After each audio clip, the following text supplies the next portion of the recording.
Welcome to another episode of Capability Amplifier. My name is Mike Koenigs. I'm here today with my good friend, Mr. Dan Sullivan from Strategic Coach.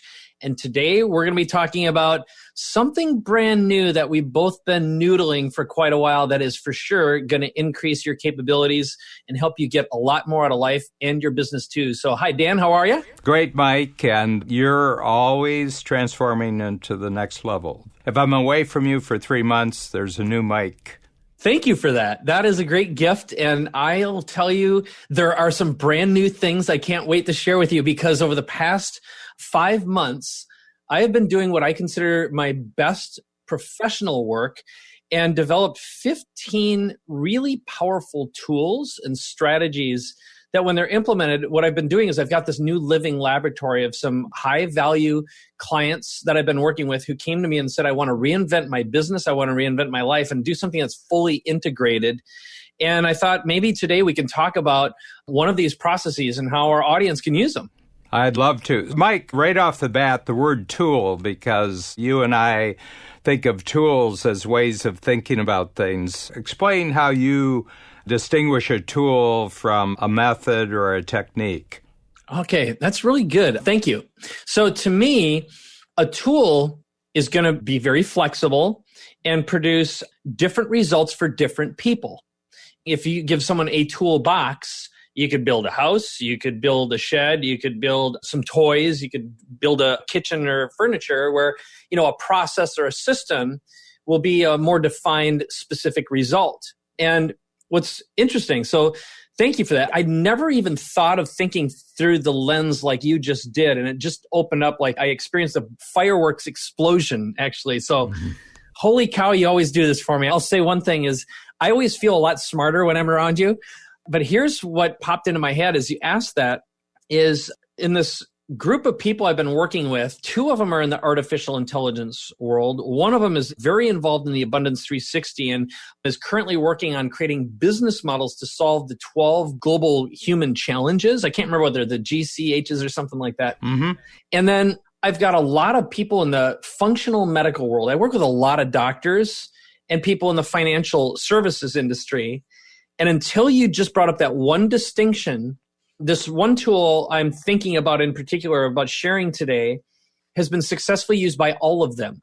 Every single one, even though their businesses are very, very different and unique, the results are all the same, which is it's a new way of thinking about how you manifest what you really, really want and how you want to feel instead of approaching business through the lens of I have to create an offer and sell something or pitch something in order to get what I want and to give them what they want. So it's a backwards approach to feeling fully satisfied and very fulfilled inside your business and on a soulful level too. Well, the thing that comes across to me as something that I really feel powerfully about, just a reference, you said, when you're with me, you get smarter, but actually what happens when we get together, smarter things happen. Another great distinction. And we both get to experience it. And I think what you're talking about is this is the new kind of relationship that you have in the marketplace with these individuals that when you get together with them, they feel smarter, but in fact, smarter things are happening. A smarter experience is actually happening that both of you sense simultaneously. If I can just ask you a question about manifest. So instead of talking about a product or a service in the marketplace, are you talking about a future experience? You're going to identify the experience right at the beginning, and then you're going to expand the experience. Is that kind of what you're talking about? Well, it's actually a little more raw than that. Dang it. You're just like, I'm already breaking the tool here, and it's all going to work out. But I'm more excited now to talk about this than I was 5 seconds ago because of that question. So it's a manifestation accelerator. Think of it like a manifestation machine. And the origin point that I started with, let me create a scenario. It's easier to answer your question with an example. So I'm going to call this person Felicia. She's a client. She worked for Deloitte Consulting for 10 years. And one of the reasons she left is she realized that in order to become partner, she'd have to give up a part of her life that she didn't want to give up. And she had reached a point where the constraints of operating within that business no longer served her. She felt what I call soul dissonance. And that's when you wake up and it's like laying on a table saw. And it's like, I have to get the F out of here at all costs, even though I don't know if everything's going to be okay, right? And that's what all of us as entrepreneurs, at some point, and we've all met them before, you know, the entrepreneurs who've had the courage to reinvent themselves versus the one who stays stuck and operate inside their little line item world. In her particular case, she had done some remarkable things, worked in Afghanistan, rebuilding over there, doing some women's activities. And part of the challenge in the world of management consulting is if you want to close big deals, you got to spend some time on the golf course. And that's a frustration for a lot of women, as you can imagine, right? It's you got to play the man's game. So what wound up happening is I met her through a friend who said, this woman is brilliant. She wants to reinvent, not sure where to go. I think you can help her. And I'm like, hell yeah. So I talked to her, and in 20 minutes, she's like, hell yeah, I'm in. And this is a big commitment for her financially, et cetera, et cetera. And so we finally sat down, we did a one-day together. And I began by asking her this simple question, which is, what feelings or emotions are most valuable to you? What do you want to feel more than anything in your life and your business? And her response was calm and confident. I'm like, okay, great. And I know you talk about confidence all the time, Dan. And then I asked her another question, which is, when you think about your platform, in other words, what you wish to create that represents you, and by definition, a platform or your books, your speaking, your podcasts, your business, your products, who knows you, the size of your audience, is all of that combined. It's what your value perception is in the marketplace. So she filled out this form, and I'm going to just kind of break this down from a parts point of view. The first question is, what feelings or emotions do you want to have most often? The next question is about the platform and who do you want to work with? Okay. And really what this is a values exercise. So I'm going to read some of these to you so you can hear how she wrote. So she said, I'd love to work with companies that are progressive at getting the brightest folks in the door, growing great leaders, and keeping an engaged, empowered workforce.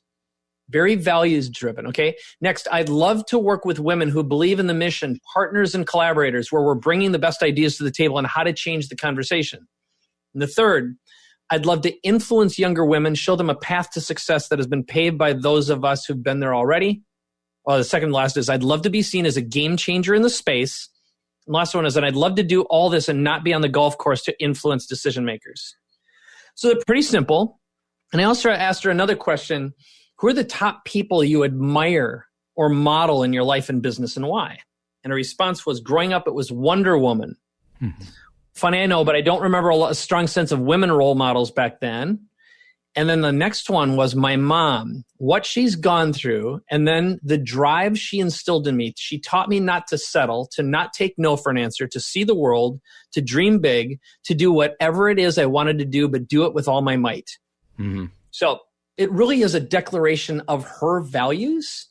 If I can say something, it seems to me since the last time we've talked that you've gone from being a seller of a lot of things to a buyer of something. And what I mean by this is, who does the person, you have this particular woman, you know, and you've just described where she was and where she's now going. But what are you looking for that it's interesting to you, Mike? Because you've told me now you have more than a dozen of these relationships. Is there anything common that just has to be there before you're even interested? Well, I can't remember if I mentioned this. So my rule of engagement is I say, first of all, I need to love you. I need to love your business or know that I can fall in love with it and know that it's going to impact the greater good. And again, this is going to sound like woo-woo Southern California stuff, but after all, I'm sitting here on the Pacific Ocean in San Diego. Is the woo-woo side is it's just got to be energetically pure, balanced, and resonant. And I think we all feel that. So living a business life of no compromise means you've got to feel like you're resonant with someone, and you know right away if there's dissonance there. And you know, one of the other conversations I want to have with you is this notion of something I've been calling spell casting, we all cast spells with words, and we spell words. Spelling is casting spells. Every word we use has so many different meanings in our minds. So I think what I look for, the final answer to the question is, I want to find a story about that person that I know can be amplified and so compelling that it creates more resonance. Because as we evolve from human doings into human beings, you get paid for doing, then you get paid for knowing, and then I think your truest state is being paid for being. People will pay you anything to just be around and with you. Yeah. Just before I got on with you today, I was talking to Bo Eason, who I truly consider one of, if not the greatest speaker I've ever met. I love his evolution. I love his soul. I love everything about him. Yeah. And the conversation I had with him is, Bo Eason, you deserve $1 million for just being Bo Eason. And I guarantee you there's someone out there who will pay you that. Yeah. And for you to be selling $2,000 information products is a disservice to who you are. And it's a service to people. But I see a much bigger, brighter vision of you than you may see of yourself. And he was like, thank you for that. It was a gift. I know I over-answered the question, but that's really what I look for. Well, I have another question before we go on to the second, the mirroring part of the tool that you're talking about. And that is, if how you're operating right now, Mike, is a convergence of a whole number of things that you've tested and done trial and error in the background, which do you notice of your past experiences, both, disappointments, failures, but also testing things out, are coming most into play right now? If you had to pick 3 or 4 things that just put you in a uniquely good situation now to really amplify someone else, what would you say is the skill set that you're most bringing to the engagement that you're talking about? Dang it. You are so good, man. Here's what I've learned after. So the word, I don't know who originally came up with this. They call it turning your life into a living laboratory, which, without these great souls to work with, I wouldn't have been inspired enough to create these tools or these exercises. But what I've learned is I gather a whole bunch of information about who they are, really using your nomenclature, their unique abilities, their past, and I can articulate a story and a vision in a really short period of time that they're able to immediately go out and mirror and ask for whatever they're capable of receiving. That's a very complicated sentence I just said, but what limits our ability to receive is a perception of our own self-worth everywhere we go. And by changing an internal narrative that is echoed, in other words, in union with an external perception of who you are, when those are married, your self-worth and your perceived value can go from being a $250 an hour person to a $25,000 person. And as I was telling you before I began here, I'm earning $50,000 a day now. My dad never made that his entire life. So giving someone a tool, which is really a series of words and sentences that they can articulate, someone's perception of who you are can change in a day, in an hour even. And I've seen it happen over and over again. And that has probably been the most profound of my lessons and learnings throughout my life. And also, why did it take until I'm 52 years old to figure this thing out? One of the things, the reason I'm asking the question, and you mentioned Bo Eason, it seems to me, and I've got another podcast series that's called The American Checklist, the 8 mindsets that you need to be a happy American. Oh. And it's with a partner. So I have a guy who runs a packaged goods advertising agency in Detroit. And one of the things that strikes me, because you've always talked about this ever since I first met you, Mike, you've always talked about the power of stories. And we forget that before the means that we had to write at a distance and communicate at a distance, and then Gutenberg and now the digital age, the transmission of all human values was through stories. The people just told stories. I mean, The Bible is just people telling stories that have lasting value. And you can communicate across distance with these stories. You can communicate across differences with these stories. You can communicate across generations with this. And it seems to me, if I can interpret it, your particular description of this one relationship and engagement, that if she belonged to a large organization like Deloitte, she was part of someone else's story. And she wasn't the story, she was part of the story. She was an actor in the story. And it seems to me that what's possible today is for people to have specific stories, not part of a general narrative. And my sense is there's a lot of breakout on this. And of course, Bo Eason is a great teacher of this. And, his own story, how he started off as a football player and went to Broadway and then got a coach, and he put on his one-man show and everything like that. But it really strikes me that we're all in the entrepreneurial world. Why we are entrepreneurs is that we have confidence in a personal story that most people need to be part of somebody else's story. And she's breaking out. So you're breaking out from the general story, the general narrative, and going to the specific narrative. And so few people are capable of this and have confidence to actually do this. And well, you need a coach. My feeling is that you're the coach for people to break out into their specific narrative. I would say your skill set in being a great marketer, a great packager over the years are all coming to fruition right now in this one kind of coaching for very unique people who have to prove to you that they've got enough passion for this that they'll stay the whole course. Again, you just delivered a ton of value. What popped up are two words that I've learned from my own coaches that do a lot of work with me energetically and hold me to a high standard. It's prizing and pedestal, meaning inside a professional organization, let's say you are just a cell inside an organ, lacking either the courage and confidence or the skills and resources to tell your own story in a way that is perceived to have value enough that you can break out and, again, be paid for who you are, not what you do or what you know. Like anything in life, it's simply a matter of being able to see distinctions, right?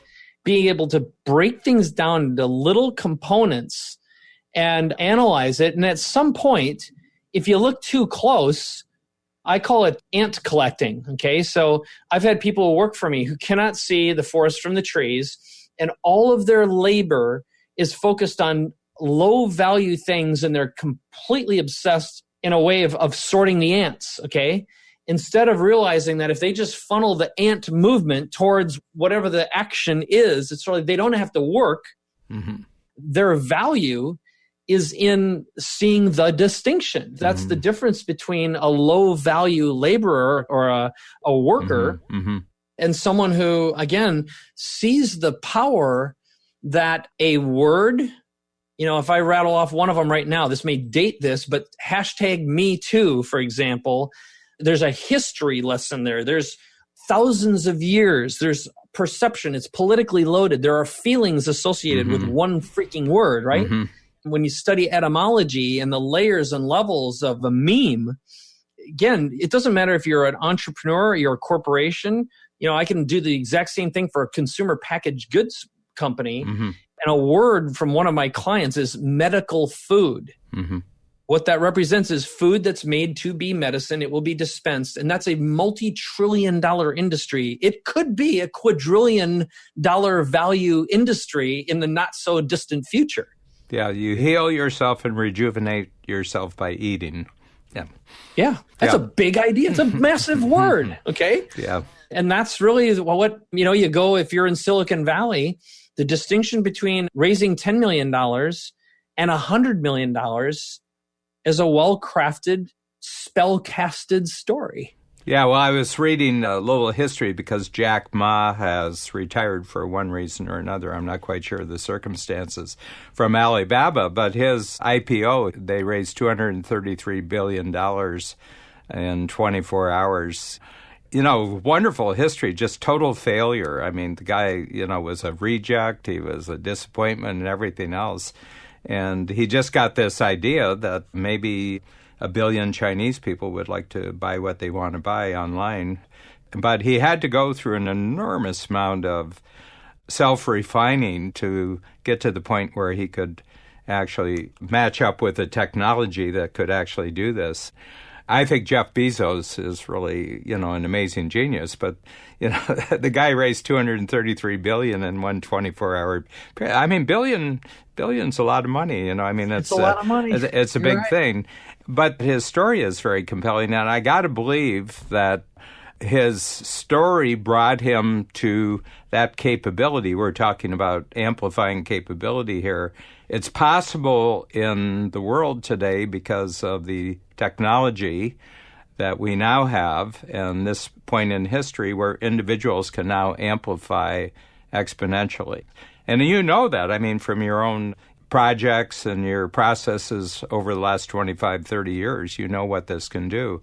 Talk about the mirroring. I'm really interested in the mirroring second part that you were talking about. Sure. So again, we start with the emotions, the feelings, then we go to the values, and then I call it the declaration.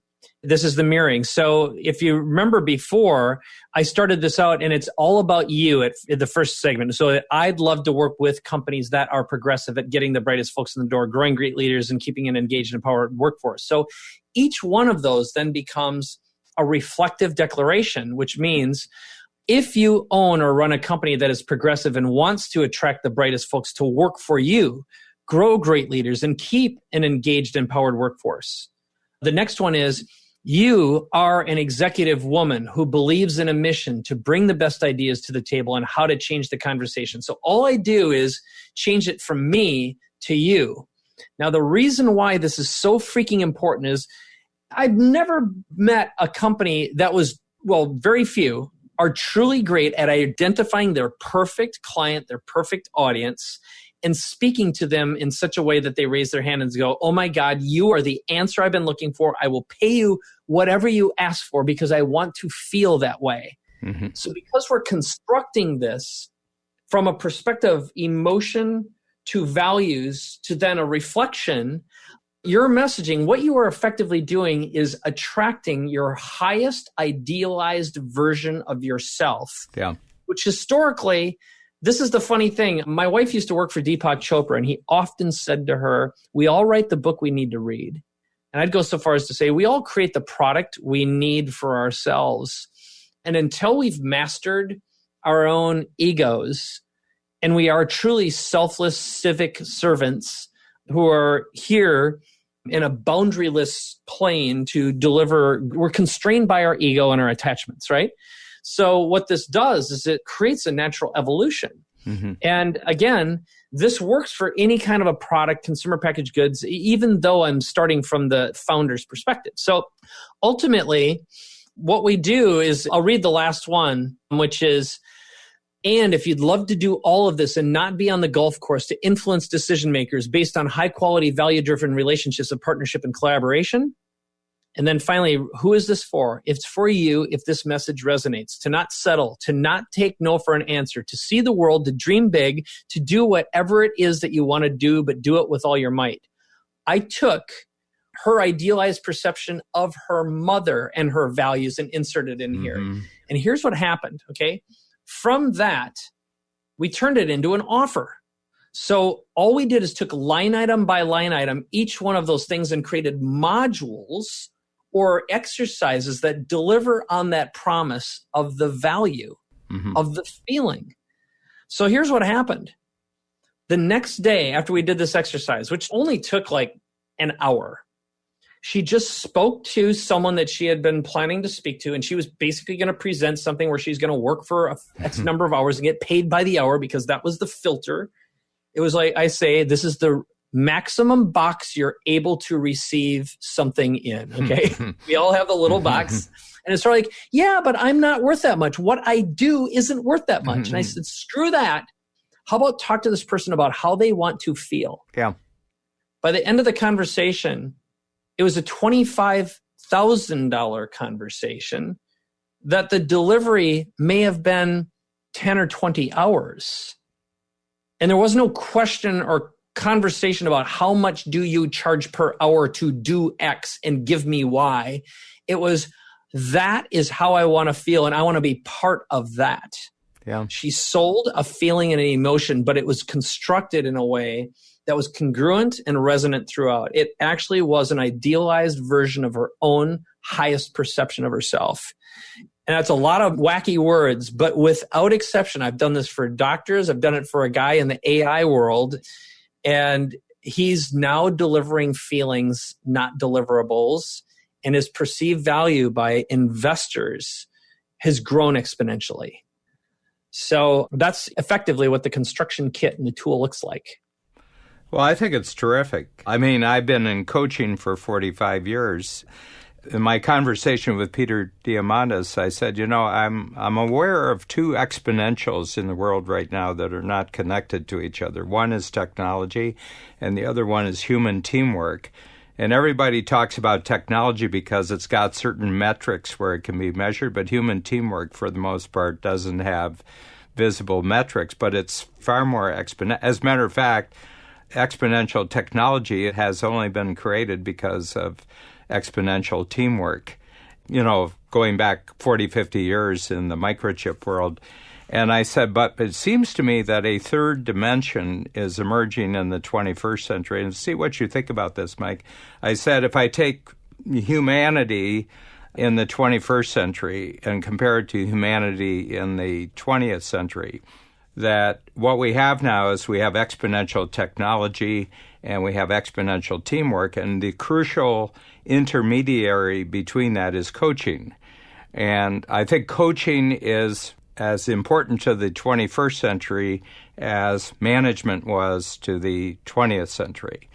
And I said, Peter, when you're at your best, where you're bringing 5 experts on stage who are talking about longevity and life extension, and they talk, and you're sitting there and you're interpreting how to think about this for the audience, you're at your best. I think you are at your best when you're being a coach to the audience, saying, I'm going to bring the very most forward thinkers in the world on this subject, and we're going to see how we can think about it based on what they're doing out in the world. And it seems to me that you've hit the gold, with a coaching model here. I mean, it's like I grew up Catholic. I know when I see a religion. I've been a coach for 45 years, and I know coaching when I see it. And it's not about product anymore. You've been able now to detach yourself from product. It's an experience, and it's your experience that's allowing them to actually get in touch with their experience so that they can then take their experience and have other people get in touch with this experience. So it seems to me that you're doing something magical here. It's fascinating. So I'm going to reflect back some words to you. Again, it's magical because it's manifestation. And again, just by crafting words, you can implant visions in people where they feel like they're participating. They can experience the feelings ahead of time that they truly desire and feel like they're part of something greater than themselves, which in itself is a spiritual experience, right? Yeah, it is. It is divine in nature, which again are such beautiful words. So I'm going to tap into something you just said here that I agree with completely, and then I'm going to amplify the words, okay? So you have the good fortune of having Strategic Coach, which is a brand that's well recognized, great followings, lots of clients and customers who pay you over and over again. And as you like to say, I remember the first time you said this, I was offended, and I thought it's actually genius because it's transparent and it's true, which is your best customers are slow learners with deep pockets or big checkbooks. Yeah. And I was like, what a jerk. God, that's offensive. I felt it was an insult. The exact wording is a committed slow learner with cash flow.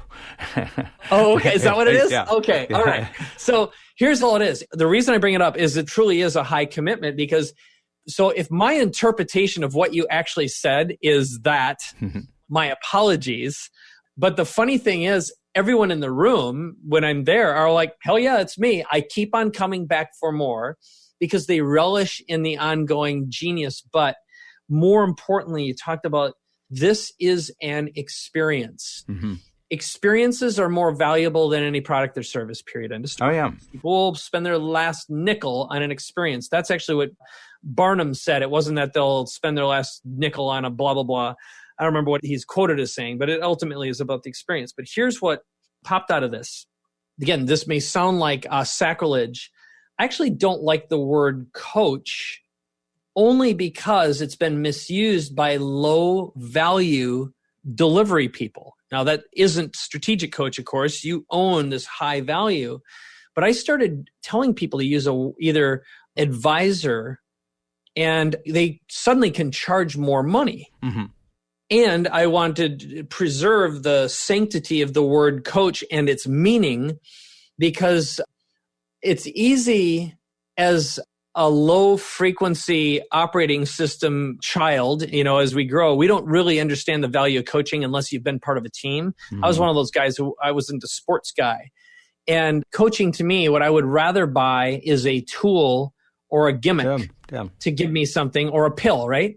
And ultimately, we all learn that at some point that's going to take you only so far, and you're going to wind up with an empty checkbook and no satisfaction and the learnings that you really need. In other words, it's the knowledge, or taken further, the capabilities that are most important. And what coaching are our capability amplifiers. Yeah. It really is. So bringing it back home, Mike, I agree. I want to give us enough time in the next episode to actually go deeper into your model.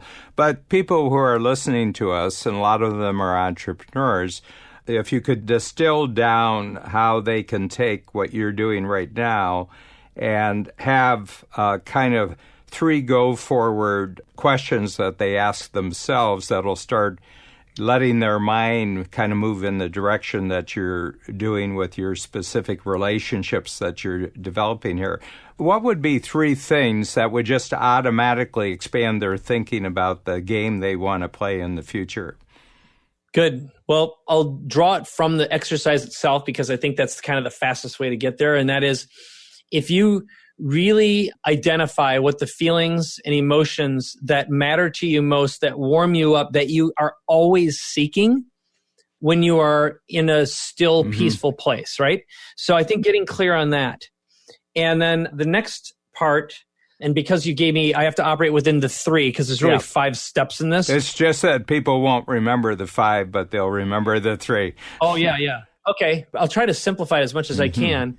If you look at who you admire most and why, what are the values that they represent that you've modeled? And if it's not that, then just write down your values. Who would you love to work with? What do you seek? So if you're a coach, consultant, and advisor, you're a business owner, again, it doesn't matter what your product is. Create an idealized picture of who you want. And that gives you that ability to reflect back. And the final part of this is it makes it easy then to construct that offer, which is a delivery of those feelings and those values. All business owners struggle with creating great offers. Yes. It is very, very difficult. And then coming up with a sales message. But having this creates a foundation that makes it so much easier to communicate in a way that's not salesy, it's not pitchy, it truly is soulfully resonant.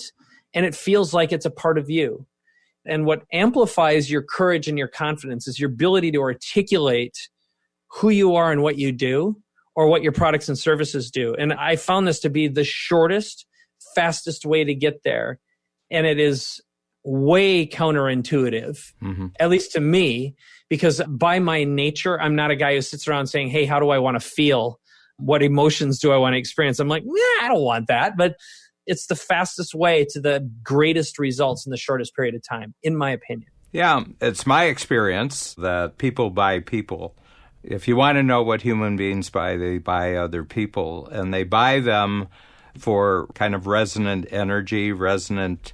People in Las Vegas and the casinos are attracted to each other. They're attracted to the activity. They're attracted. So anywhere you go in the world, exploring all sorts of different situations, why are people there continually? They're continually there because they're buying the people in the situation. They're surrounding it. And what you're saying is, like, I'm one of your clients, I would say, you're asking me to say, well, who do you want to be at your best so that you attract other people at their best or striving to be their best who would admire you and would resonate with you? That seems to me the thing. And it strikes me that I think Deepak Chopra, you mentioned Deepak Chopra, he made the comment that everybody thinks human beings are physical creatures who are trying to have a spiritual experience when in fact we're spiritual creatures who are trying to have a physical experience. True that, police. We're spirits in the material world. So I've got a distinction for you that I did this at one of my last events. I was on stage and someone was complaining about the kind of customers they got. They're cheap and they're this and they're this and they're this, all this stuff. And I said, you get exactly who you deserve as clients because you get a reflection of who you truly are. And all it is a mirror of perception. So if you're getting cheap, no implementers, because that is what you represent at your core, and you want to clean up your game, you've got to create a higher idealized perception of self, which is simply a series of language patterns. Maybe the last thing I'll touch on here. So I'm going to say something that I truly believe, which is there are certain religions, especially fundamentalist religions, all they are low frequency operating systems designed to keep dumb, ignorant people alive, to give them hope. So, it's sort of like use this hand to wipe your rear end with and use this hand to eat with, okay? Don't put this one on the table. It's a low frequency operating system. At some point, the low frequency operating system is incompatible with human civilization. And as we move into our next iteration, what's the Kurzweil, we were just talking about, not the unification, but the singularity. The singularity, right? Yeah. The singularity has no room for low frequency operating systems. At some point, just simply will not be able to survive in this new world. Now, that's not exactly happening right now. We do have a battle of the low frequency operating systems. Just look at politics. Yeah. My feeling is, there's a lot of different animals in the jungle, in the physical world, a lot of different life forms. My feeling is that there's room for it all. In fact, people do experience life when they become self-aware. They make jumps, people make jumps. I grew up with religion. I grew up in the same as you. I grew up in farm country.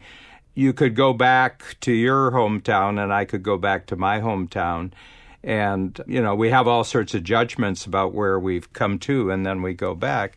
But something? They get up, they lead full lives. It's not just a full life that would mean anything to us, but everybody leads a kind of full life. And the thing is that the planet and humanity has room for everything.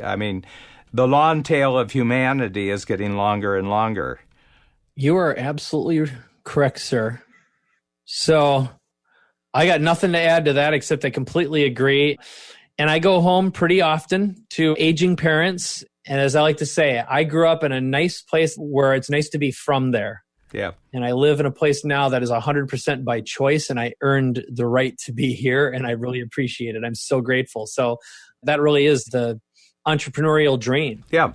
Yeah, you have your next notion of growth in mind, and that's your business, and that's the same thing with me. And right now, doing podcasts with Mike is one of the stepping stones to where I want to go.